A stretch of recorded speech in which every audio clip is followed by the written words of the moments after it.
मी आता जालन्यावरून निघालोय, पनवेलला चाललोय. इथून मागं पण माझ्यासोबत अशी 1-2 वेळेस घटना घडली.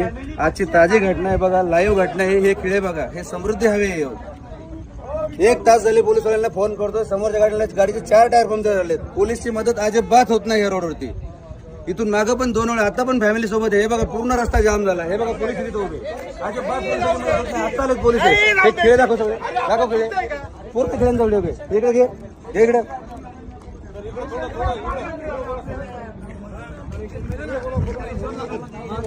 भाऊ इथून मागून माझ्यासोबत अशा घटना 2 वेळा झाल्यात. तेव्हा पण मी पोलिसांना फोन केला, अजिबात पोलिसांची मदत होत नाही. मी आता जालन्यावरून निघाले, मला पनवेलला जायचंय. हा बघा रस्त्यामध्ये हजारो खेळ ठोके, हजारो एवढे खेळ ठोकसवर चालले काय? अर्धा रस्ता बंद करून जर चोर खेळ ठोकतात, पोलीस करतात काय? रोडवाले कॉन्ट्रॅक्ट करतो काय?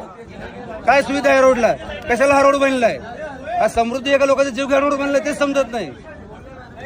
व्हिडिओ व्हायरल करा हे आणि हे दाखवा या पोलिसवाल्यांना. अजिबात पोलिसची मदत होत नाही या रोडला.